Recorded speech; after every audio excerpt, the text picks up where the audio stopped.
First time ko magluto nitong sikat na soup dish from Mindanao. Ito ay ang balbakwa. Ito daw ang favorite ng dati nating Pangulo from Mindanao. Hello po, Tatay Digong. Sana makarating sa iyo itong aking recipe. Charis. Pork paa ang gagamitin ko dito, kaya meron ako ditong 2 pack ng paa ng baboy. Huhugasan ko lang ito bago pakuluan at papakuluan natin ito ng sobrang lambot. Sa pagpapakulo, maglalagay na rin ako dito ng mga pampalasa tulad nitong tanglad, dahon ng laurel, sibuyas, luya at asin. Pinakuluan ko nga pala ito sa loob ng 45 minutes para sobrang lambot. Habang nagpapakulo, naghanda na rin ako dito ng mga ibang ingredients na gagamitin ko mamaya sa pagluto nitong pork balbakwa. Ginayad ko na nga itong red bell pepper, sibuyas, bawang, kamatis, luya, at onion leeks. Ingredients pa lang, mukhang masarap na. Charot.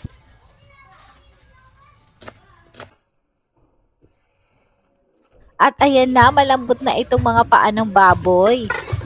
Yung ganyang itsura, pwede na yan. Kaya hahanguin ko lang ito at set aside ko lang para lumamig ng kaunti. Ang ganda ng itsura niya, ano? Pinkish, parang pisngi ko lang. Rosy cheeks. Charis. At itong sabaw na pinakuluan, itatabi lang muna natin yan dahil may paglalagyan ka mamaya.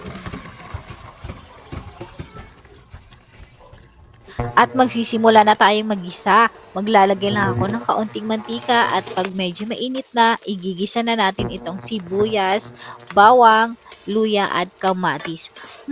Ito pa lang ang bango-bango na ng amoy. At pagkatapos, ibubuhos ko na itong mga paa ng baboy.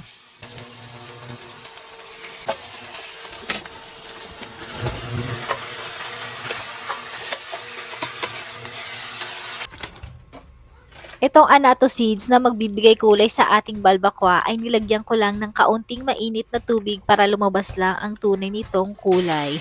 At pagkatapos ay ibuhos na natin para magkakulay ang buhay, ay magkakulay itong ating ulam. At tatakpan ko lang ito, pakuluan ng kaunti at saka ilalagay ko na itong sabaw na pinagkuluan din natin kanina nitong mga paa. Kung nakukulangan kayo ng sabaw, pwede nyo naman ito dagdagan ng tubig dahil nga masarap humigop ng sabaw ng balbakwa. At ilalagay na rin natin itong bell pepper at titimplahan ko lang nitong onion powder, white pepper at black pepper. At ilalagay na natin lahat ng ibang ingredients tulad ng dahon ng laurel, asin, pork cubes, tomato sauce, black beans, Hans pork and beans, at onion leeks.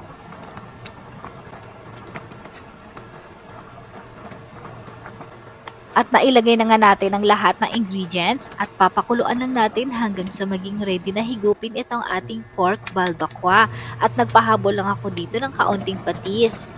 At ayan na, luto na ang ating pork balbakwa. Naglalaway na nga ako dito habang ini-edit ko. Kaya ano pang inaantay natin? Huwag na nating patagalin. Tikman na yan.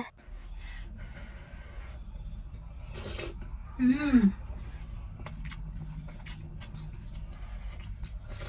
Mm.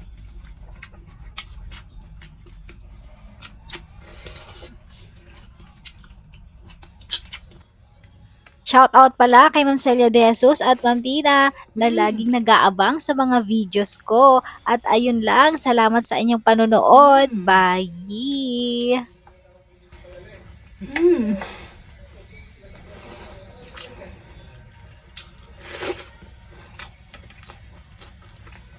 Lami.